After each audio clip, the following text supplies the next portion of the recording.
Talk about just how you felt about your overall performance tonight. I felt good. I felt very confident about the training, about the work I put in. After the Stipe loss, didn't take any time off. I just went straight back to the gym. Identified several things that we needed to improve and just start building from there, and definitely put in the hours. Wanted some additional time to prepare because UFC wanted me already to fight December. But I said, no, it's a little too soon. I need a little bit more time. And that's important. You know, you gotta, every fight is a test. Every UFC, it's not just a fight. It's life or death. That's how I treat it. And again, very proud about the team, people I have around me, very happy with the work that I put in, and it showed tonight. I thought it was interesting that afterwards, you kind of suggesting, it's not over yet. We're not done yet. Do you feel like people were kind of writing you off after the loss? People are always writing me off. Yeah, what can I say? What can I say? I mean, maybe it has to do with my longevity career. It's been 24 years training and competing. But I don't know, I just love fighting. I love the UFC. The UFC is truly the best promotion I ever fought for, and I've had a couple in those 24 years. They're doing a great job promoting us, the fighters, but promoting the sport worldwide in a proper way. And yeah, I'm just very happy to be part of it.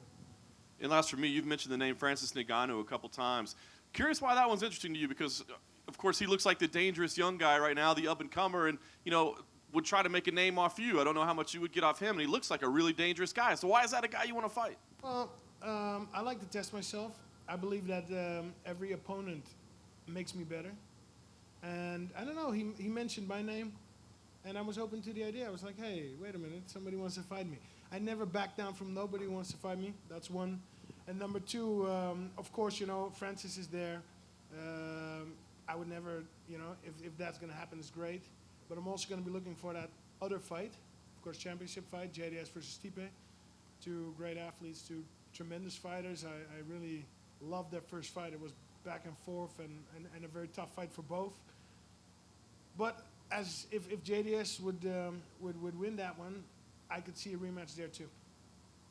Me and JDS.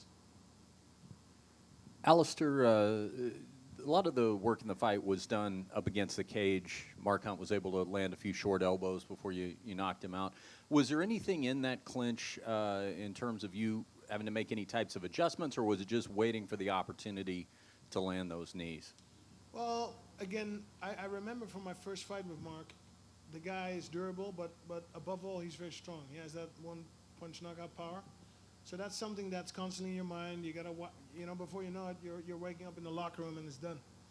So that's something you gotta be careful about, and that means that's gonna stop your attack, your offensive.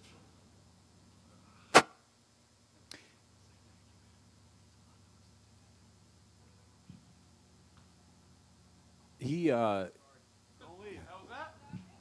Stay there. Did you know he was sick? So he's been in the hospital for 24 hours with food poisoning, throwing up and all the other pleasantries of food poisoning for 24 hours. Was in the hospital, brought him home, and we had to bring him back to the hospital. They had to fill him with bags of fluids and IVs, and at one point he was afraid to leave his room because he couldn't stop throwing up and everything else. Did not want to turn down the fight. Still came out and fought tonight and knocked out Mark Hunt. So, and more to his credit, didn't say one word about it in his interview, and obviously hadn't said it here yet. I just came in to thank him and tell him how much I respect him. Alistair, just one more for me. There was kind of a strange injury to Mark Hunt's right shin. It looked like he was throwing some low kicks and got a real big gash on his shin. He said he broke his tibia, just for that matter. He said he broke his tibia. Oh, okay. So to the outside of your knee, did that register with you when it happened? Did you have any perspective on when he sustained that injury? Was anything you noticed at the time? Well, he was kicking my leg, and I thought he might do that. He's a K1 champion. He kicks. He throws bombs. So checking those kicks was one part of the game plan, because you don't want to. He actually landed a couple. My leg is a little bit bruised. But yeah, did he break his fibula? Fibula is on the back of the leg, right? Tibia, the tibia. So Okay. it's down the bottom, the shin. Of his left or right leg? I don't remember what he said. I think it was right leg. But he posted on Instagram that he broke it.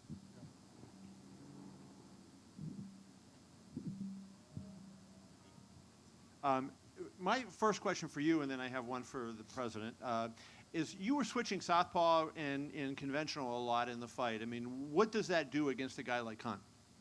Well, you want him to guess what you're doing, right? And switching up opens up other possibilities of attack, defenses. Again, you got to be sharp for Mark, because one mistake and it's over. That's in the heavyweight division anyway. What with Mark Hunt in particular, we've seen him fight Bigfoot. We've seen him do it to Frank Mir. One mistake and it's this. So you got to be on your toes. You got to be sharp. Very happy that I was able to do that. Dana, I know we always talk about the matchmaking thing, but he mentioned Francis Ngannou afterwards, and the guy is as hot as anybody. But he's a young guy. Do you think that Francis is a guy that you could see at this stage of his career fighting Alistair? Well, we're planning something. He's already got something planned for this summer. So, but yeah, I think the guy needs, one or two more fights, and yeah, he could be there. And can I ask you about the main event, just your thought on the main? Sure. I don't know what he's sitting there. I don't want to. It seemed like neither guy was willing to engage, and both were so very cautious. What was your thought on when Joe Rogan said he thought it was an entertaining main event? The crowd did not. What did you think? That was nice of Joe. When I was out doing a radio tour for this fight, I said, "You've all seen the first fight. How can the second fight be not be good?" So I guess it doesn't matter what the first fight was like. The second fight can be not as good. I had it 3-2 the other way. I thought that that Wonder Boy won 3-2. One of the judges scored the last round 10-8. So that obviously throws the, yeah. Question over here for What? Hey, listen, man. It's easy to sit in your seats, drink some beers and some popcorn and boo people, man. But they're not in there fighting Tyron Woodley or Wonder Boy. These guys, a lot was at stake, and and these guys, fought the way they needed to fight to win. Woodley came out and made some big claims before the fight that we would have a definitive answer on who's the champion and things like that. I like Tyron. He just, he's talented. You've heard me say all the things he is before. You can't be upset if people or whatever now after that second fight. I mean, come on. Okay, sorry about that. Question over here to your right, Alistair. Hey, congratulations on the win. Just a question, the elbow he landed, I think, in the second round. How badly were you hurt? Definitely rocked me, and I didn't even know I got hit till after the fight, till my coaches told me.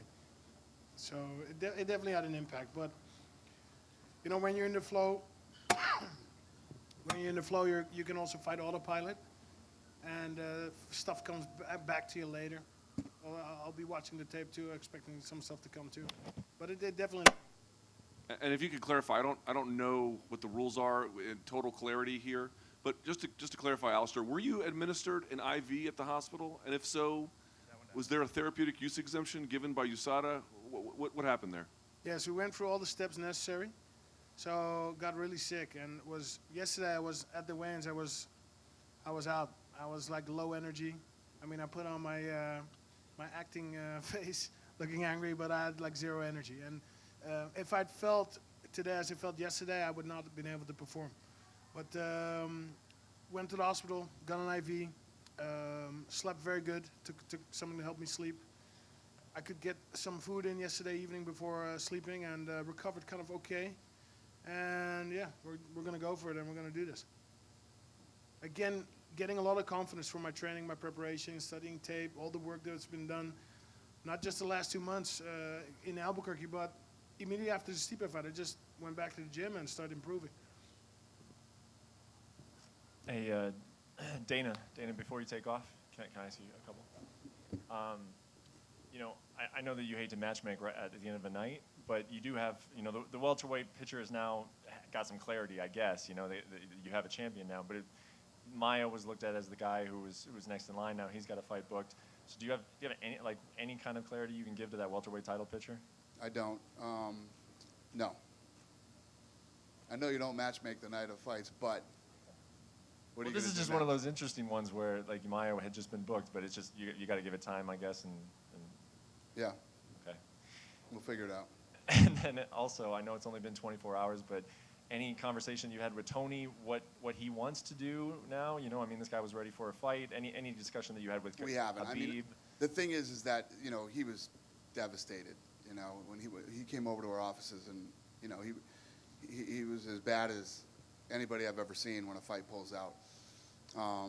So I'm just giving him some time to, and we'll see. I honestly, to be honest with you, Khabib fought in New York in November, and then here in this fight, 2 back-to-back, weight cuts like that. I don't know if he can make the weight or if he needs to get a better plan, dietitian, something. I don't know, but he got within 6 pounds and was in really rough shape. So he's gonna have to take some time to recover from this weight cut, and then I don't know what to do.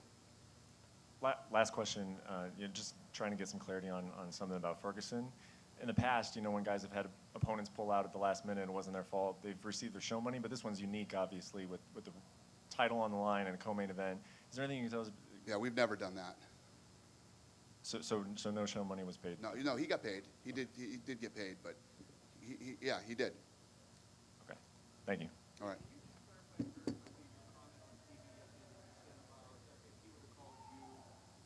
When you said if Habib would have called you or Ali or whoever it was, if they would have called you, can you clarify what you meant and what could you have possibly done? Yeah, so what would have been different was if he would have called Dr. Davidson or Brianna, the two who handle all the medical stuff for the UFC, they would have brought him right to the hospital. Apparently he was treated horribly at Sunrise Hospital. Shocker here in Vegas. I mean, that's no shock, but he should have gone to Valley Hospital. He should have been with Doc D. Doc D would have got him right in. They would have checked his vitals. They would have, seen where he was. But when you walk into just some random hospital here in Las Vegas and they see the guy and they tell him he's waiting cut, they just start filling him full of fluids. I mean, that's immediately what they do. They bring you in, they stick in the IV and start, Doc D would have took him in, checked his vitals, seen where he was. I'm not saying that the fight could have been saved, but maybe it could have. We've been in these positions before. This isn't our first rodeo, so. And did he have any, I know he had a bad weight cut, but was there anything like, did they say a kidney failure, or what specifically did they say other than? No, well, he went in and I guess he was having pains, either where your kidneys are or your liver or something. I don't know the exact specifics, but he was having pains, and I'm sure you guys saw the picture. I mean, he looked terrible. I don't think there was any real damage done to it. When I say damage, I mean long term. I'm sure he's, it's going to take him a little while to recover from this weight cut, but yeah, he would have been handled a lot better had he called Brianna or Dr. Davidson, because Ali told me that their experience at Sunrise was horrible. Cool.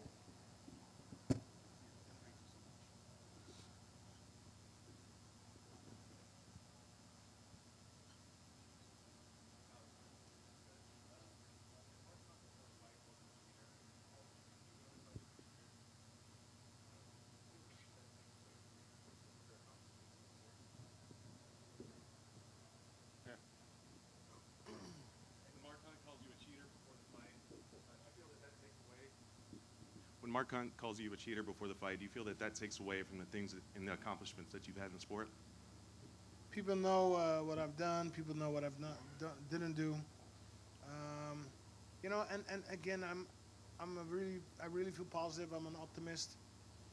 I think his whole avenue was pretty negative from the get-go. And then I'm talking about the lawsuit towards UFC and complaining and clearly stated I would have never taken the same avenues. I would never, I don't know. I'm more a guy I would phone, make an appointment, I come in, and I talk about what's going on, and you come to a resolution. I thought his whole demeanor was pretty negative, and I'm not going to continue with that negativity. I keep it positive. I look at my own situation, I look at my own position. I put in a lot of work for this fight. And again, at the same time, I respect Mark Hunt because he's a champion, and I love his fight style. we were okay outside of the octagon, but I didn't want to get drawn in that negativity. Alistair, just right in front of you here. It sounds like But I did give him that look. I'm gonna whoop your ass in the weigh-ins. He knows that. there you go. And just from Dana's comments there, it sounds like that Francis Ngannou fight is not an option for you next. Derek Lewis is another guy that called out the winner of that. Does that interest you as well, or if not, Francis, what else is out there? Well, I'm open to fighting Francis. I'm open to fighting Derek Lewis. I'm open to fighting the winner, JDS Stipe. If JDS wins, because that's a little bit more logical step to me, and it needs to make sense. So we're gonna wait and see. We're gonna wait and see what's going to be on the table. I know that UFC's coming to Holland, I think, sometime this year, sometime. So very excited about that, and we'll see. We'll see. I'm just gonna make sure not to take too long a time off, get back in the gym, and get better than I was yesterday. Who do you think wins that JDS Stipe fight? I don't know. It's very tight. I mean, Stipe is doing great work. Ever since he lost from JDS, he's been on a roll. He's finishing his opponents left and right, dominating them. But JDS is a tough cookie, and he won their first fight. So I don't know. Again, two tremendous athletes, two tremendous warriors. I can only have respect for both, for everything what they've shown in the octagon. I'm not rooting for anybody, but I'm just saying if JDS wins that, there's a little something there between me and JDS that could be a shortcut.